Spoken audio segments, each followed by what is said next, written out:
আজকের রেসিপি হচ্ছে একদম কুরকুরে মুচমুচে ভেন্ডি ভাজা। এটা কিন্তু একদম অন্যরকম রেসিপি। ঢ্যাঁড়স ভাজা বা ভেন্ডি ভাজা আমরা বাড়িতে সকলেই তৈরি করি, তবে আজকেরটা কিন্তু একদম অসাধারণ খেতে হয়।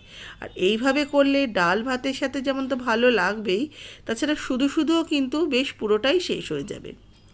আমিও কিন্তু তৈরি করার পর ভাবতে পারিনি এতটাই ভালো হবে এই ভেন্ডি ভাজাটা।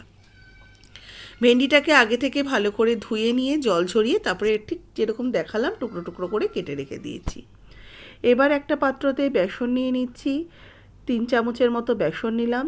2 টেবিল চামচ নেব কর্নফ্লাওয়ার, আর নিচ্ছি চালের গুঁড়ো 3 টেবিল চামচ।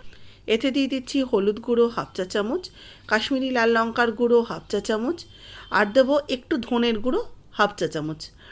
এর মধ্যে দিলাম স্বাদ মতো লবণ আর একটু কাঁচা জোয়ান হাতের সাহায্যে ডলে ওপর থেকে ছড়িয়ে দিলাম। এবার এটাকে ভালো করে মিশিয়ে নেব। শুকনো উপকরণগুলোকে ভালো করে মিশিয়ে নেব। ভালো করে এটা যখন মেশানো হয়ে যাবে, এবার আমি কেটে রাখা ভেন্ডির টুকরোগুলো এর মধ্যে দিয়ে দেবো। আগে থেকেই বলে রাখছি, ভেন্ডিটাকে কিন্তু ভালো করে ধুয়ে একদম জলটাকে শুকিয়ে নেবেন, তারপরে ভেন্ডিটাকে কেটে নেবেন। আর কেটেছি দেখুন নর্মাল করেই, যেরকমভাবে ভেন্ডি কাটা হয় ভাজা করার জন্য ঠিক সেইভাবেই কেটেছি। এবার এই শুকনো গুঁড়োগুলোকে ভেন্ডির মধ্যে ভালো করে কোট করে নেব। ভেন্ডির রঙটা যেন একদম সাদা হয়ে যায়, মানে এত সুন্দরভাবে এই বেসন, চালের গুঁড়ো, কর্নফ্লাওয়ারের কোটিংটা করতে হবে। এবার হাতের সাহায্যে অল্প অল্প করে জল দিয়ে এই ভেন্ডিটাকে মাখিয়ে নেব। নিচের দিকে যে শুকনো উপকরণগুলো থাকবে সেটার মধ্যে অল্প অল্প করে জলটা দিতে হচ্ছে। জলটা দিয়ে এবার হাতের মধ্যে ছিটে দিয়ে দিয়ে আমি জলটা দিচ্ছি। দেখুন যাতে কী হবে, একদম ব্যাটারের মতো হয়ে যাবে না, আবার এই যে দেখুন শুকনোটা রয়েছে নিচে পড়ে রয়েছে, এর মধ্যেই অল্প অল্প জল দিয়ে দিচ্ছি কয়েক ড্রপ করে। তাতে কী হবে, এই জলেই কিন্তু কোটিংটা খুব সুন্দরভাবে লেগে যাবে। ঠিক আবারও ঠিক ওই জায়গাটাতে অল্প অল্প জল দিয়ে দিচ্ছি, দিয়ে এটাকে ঠিক ভালো করে মাখিয়ে নিয়েছি। এবার কড়াইতে দিয়ে দেবো হোয়াইট অয়েল। আমি সাদা তেলেই ভাজছি, চাইলে এটা সরষের তেলও ভাজতে পারেন। তেলটাকে খুব ভালো করে কড়াইয়ের গায়ে লাগিয়ে গরম করে নেব, যেমন চারিদিকে একটু ঘুরিয়ে গরম করে নিচ্ছি। এবার একটা ঝাঁঝরির মধ্যে নিয়ে নিলাম কিছুটা চিনেবাদাম। চিনেবাদামটাকেও একটু ভেজে নেব তেলের মধ্যে।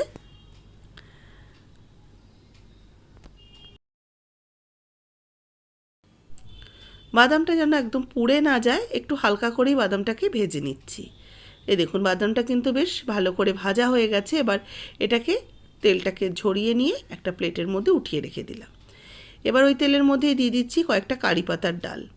কারি পাতাটা ডাল সমেত ভেজে নিলে কি তুলতে তাড়াতাড়ি সুবিধা হয়। কারি পাতাটাকে একটু হালকা করে ভেজে নিয়ে এটাকেও এবার তুলে রেখে দেবো।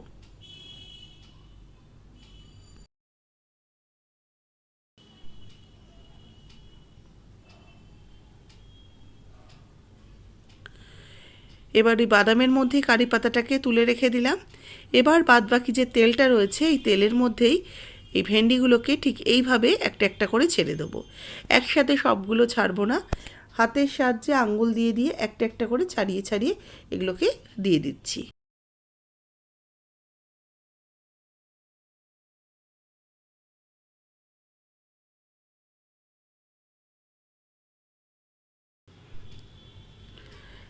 এগুলোকে দিয়েছি একটা ব্যাচ, আর বাদ বাকিটা রেখে দিলাম। মিডিয়াম আঁচে রেখে এবার ভেজে নেব। একটা সাইড যখন একটু শক্ত হয়ে আসবে, মানে হয়ে যাবে, তখন এটাকে উল্টে দিয়ে ঠিক এইভাবে অনবরত নাড়াচাড়া করব। আর আঁচটাকে অবশ্যই কিন্তু মিডিয়াম হাইতে রেখে রান্না করছি। আর এগুলো এক একটা ব্যাচ ভাজতে মোটামুটি 3 থেকে 4 মিনিটের মতো সময় লেগেছিল।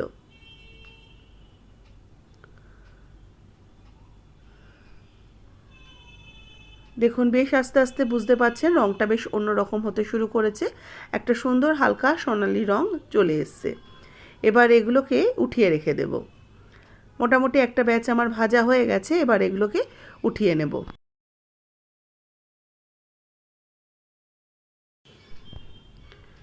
এইভাবে আমি খুন্তি দিয়ে একটা ঝাঁঝরির মধ্যে তুলে নিচ্ছি যাতে তেলটাও ঝরে যায়।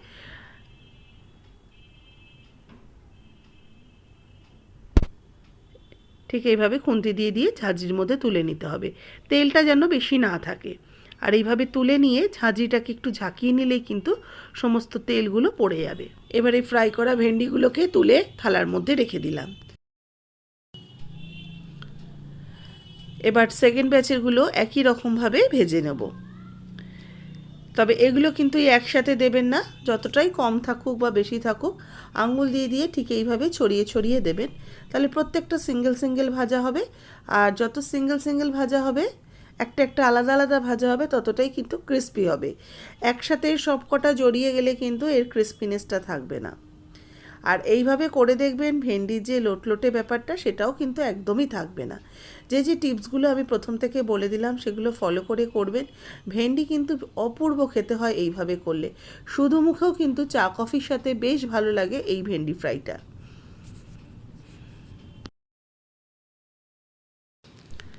সেকেন্ড ব্যাচেরগুলো বেশ লাল লাল করে ভেজে নিয়েছি।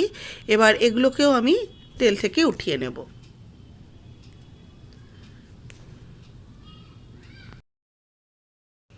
ভেন্ডিগুলো ভেজে নেওয়ার পরে একটা শুকনো লঙ্কাও আমি আলাদা করে ভেজে নিয়েছি। এবার এই ভেন্ডিগুলোর মধ্যে যে আমি প্রথমে কারি পাতাটা নিয়েছিলাম, কারি পাতার থেকে ডালটাকে আলাদা করে পাতাগুলোকে আলাদা করে নিলাম। এবার পাতাগুলোকে এই হাত দিয়ে একটু আঙুল দিয়ে চাপ দিলেই কিন্তু বেশ একদম গুঁড়ো গুঁড়ো হয়ে যাবে। এবার এই ভাজা ভেন্ডির ওপরে একটু বিট লবণ ছড়িয়ে দিলাম, এই 2 পিঞ্চের মতো, আর দেবো একটু চাট মশলা। এটাও ওই 2 পিঞ্চের মতো চাট মশলা ওপর থেকে ছড়িয়ে দিলাম। এবার এই একসাথে কারি পাতা, বাদাম, ভেন্ডি আর যে মশলাগুলো দিলাম সেগুলোকে একসাথে এবার মিশিয়ে নেব। খুব ভালো করে এটাকে চামচ দিয়ে দিয়ে মিশিয়ে নিতে হবে, যাতে এই কারি পাতা, বাদাম, বিট লবণ এগুলো যেন সুন্দরভাবে ভেন্ডির মধ্যে মিশে যায়। আর এটা টেস্টটাও কিন্তু অসাধারণ হবে। দেখুন ভালো করে মিশিয়ে নিয়ে এবার একটা প্লেটের মধ্যে রেখে দিয়েছি। আর যখন খাবেন এই যে ওপরে যে শুকনো লঙ্কা ভাজাটা দিয়েছি এটাকে একটু হাত দিয়ে ক্রাশ করে ওপরে ছড়িয়ে দেবেন। খেতে কিন্তু অসম্ভব ভালো হয়।